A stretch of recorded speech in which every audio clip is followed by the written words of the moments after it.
जो डॉक्टर साहब बात कर रहे हैं ना, आपने लास्ट थर्सडे भी यही कुछ गुफ्तगू की थी। आपने कहा था कि जो मुआशरे या जो हुकूमतें IMF के चुंगल में फंसी हों, कर्जे पर चल रही हों, वहाँ पर ग्रोथ रेट को एक्सपेक्ट करना ये मतलब ये नहीं कि विजिबल नहीं है ना, ये पॉसिबल नहीं है। हाँ ठीक है, लेकिन मैं इसको कहते हैं कि एक सवाल में मेरे दो मुख्तलिफ नज़रियात हैं, यूँ कहें कि दो मुख्तलिफ एंगल्स हैं, क्योंकि आप एक सहाफ़ी भी हैं तो मैं चाहती हूँ उस पर भी रोशनी डालें। सर, ये हुकूमत में बैठे लोग कोई पहली बार तो हुकूमत नहीं कर रहे।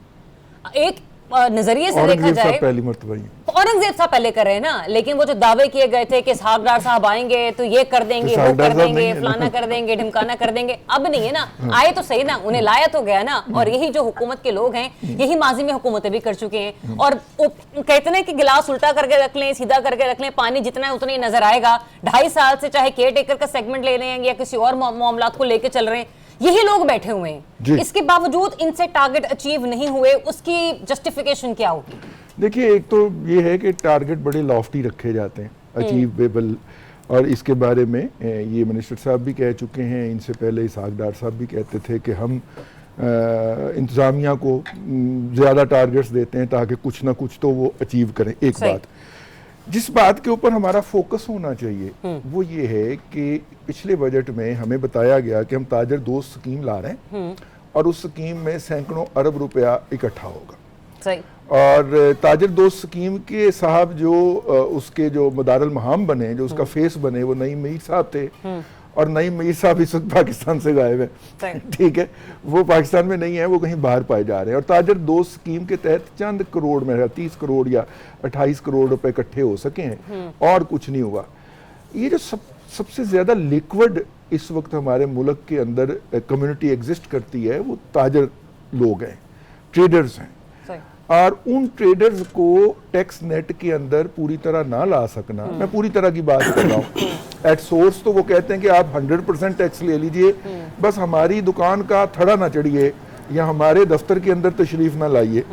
तो एक तो उनके बारे में आपने पूछा ना कि हम सवाल भी ना करें, नहीं करें, ये वाला सवाल करें कि सर मेरे ऊपर तो आपको पूरा काबू है कि मुझे इनकम मिलती है, मैं फिक्स्ड इनकम ग्रुप को तनख्वाह मिलती है, वहां पे टैक्स काट लेते हैं। लेकिन ये जो मेरे से 20 गुना ज्यादा कमा रहे हैं, कमा नहीं रहे, जिंदगी गुजार रहे हैं, उनकी जिंदगियों से नजर आता है, वो मेरे से 10% भी टैक्स नहीं दे रहे, मेरे टैक्स का 10% भी वो अदा नहीं कर रहे, तो उनका भी हिस्सा डाला जाए। नंबर एक बात। दूसरी बात जो मुझे समझ नहीं आ रही, और मैं चाहूंगा कि नासिर जमाल साहब जो है वो हमारी रहनुमाई करें, बिजली, गैस और पानी के शोबे के अंदर हुकूमत ने जो ग्रोथ दिखाई है वो 28%, 88 या 29 कर लें फॉर डिस्कशन, 29% ग्रोथ होती है, दिखाई गई है। अब अमूमी तौर पे अगर GDP 4% पे ग्रो करती है, हमें इकरामुल हक साहब जैसे अक्लमंद लोगों ने बताया है कि अगर 4% GDP होगी तो फ्यूल की जो कंजम्पशन है वो 6% बढ़ेगी, तो ये तो 29% बढ़ गई, ये बाकी की कहाँ पे कंजम्पशन हुई भाई?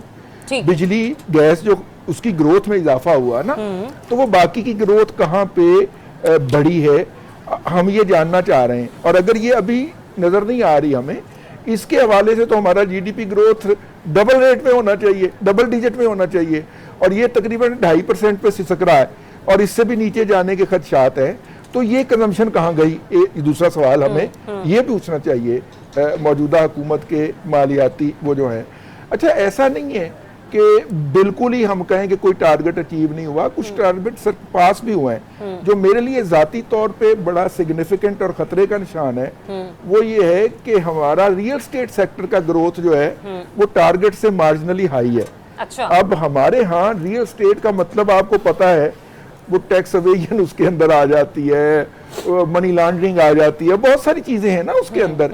तो अगर ये सेक्टर ग्रो करना शुरू हो गया है तो बाकियों का तो बेड़ा गर्क हो जाएगा, और ये जॉब भी क्रिएट नहीं करता। हमारे खरबों रुपए जो हैं वो प्लाटों में दुबक के बैठ जाते हैं, वो प्रोडक्टिविटी के अंदर नहीं आते, तो उसके ऊपर भी हमें तशवीश का इजहार करना चाहिए। जब हुकूमत ये कहती है कि मईशत दुरुस्त सिमत में गामजन है, ये कुलिया कैसे डिसाइड किया जाता है? ये इसकी डेफिनेशन होती क्या है? देखिए, हर एक का दुरुस्त होने का फैसला या नजरिया अपना होता है। ठीक। हुकूमत जो कुछ हासिल करना चाह रही है वो उसके ख्याल के अंदर हासिल हो रहा है तो वो कह रहे हैं दुरुस्त सिमत में है। अच्छा, आपको और मेरा इससे इख्तलाफ करने का जमहूरी हक है और हम कह सकते हैं कि आपकी सिमत दुरुस्त नहीं है। सही। मैं आपकी खिदमत में एक अर्ज करूं, अभी मेरे दोनों भाइयों ने बड़े अच्छे तरीके के साथ निजकारी के हवाले से बात की, मैं उस पर थोड़ा सा टेक करूंगा। देखिए, पाकिस्तान में निजकारी का एक फ्लो आया था मियां नवाज शरीफ साहब जब पहली दफा वजीर आजम बने थे और उसके अंदर हमने सारे सीमेंट सेक्टर बेचे थे, सारे बैंक बेचे थे, ठीक है। खैर उनमें से कुछ तो अभी तक बाद में जाके बिके, 2010 के बाद जाके उनके बाकी शेयर्स हमने ऑफलोड किए, लेकिन हमने बेचे थे। उनमें से सिर्फ एक मियां मंशा साहब थे जिनसे एमसीबी बैंक 2 दफा छीना गया और उन्होंने फिर दोबारा उसका कंट्रोल हासिल किया और आखिरकार उन्होंने उकता के उसके 40% शेयर मलेशियन को बेच दिए कि जब इसमें फॉरेन स्टेक आएगा तो कोई भी हुकूमत आके उनके बैंक पे कब्जा नहीं करेगी। लेकिन जब भी इस मुल्क के अंदर कोई सियासी तब्दीली आती थी, मियां साहब की पेशी या नैब के सामने हो जाती थी, न एफआईए उनके पास पहुंच जाती थी। लेकिन मैं फिर अर्ज करूंगा, मैपल लीफ प्राइवेटाइज हुआ था, ये बेस्ट वे जो हो गया ये प्राइवेटाइज हुआ था, बहुत सारे प्राइवेटाइज हुए थे, लेकिन पॉलिटिकल विक्टिमाइजेशन सिर्फ एक के हिस्से में आई थी, ये बात। अच्छा, इस तरह सरकार के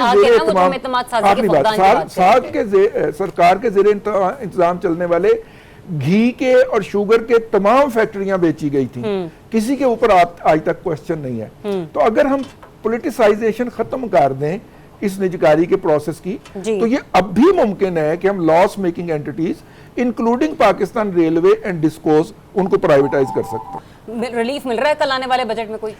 देखिए, ख्वाहिश मेरी तो यही है कि मिले, और मुझे जिम्मेदार जराए ने कहा है कि टैक्स फिक्स्ड इनकम ग्रुप के ऊपर हाईएस्ट लेवल पे मौजूद है, इससे तो बहरहाल इसे नीचे आना है। अब कितना आना है आई डोंट नो।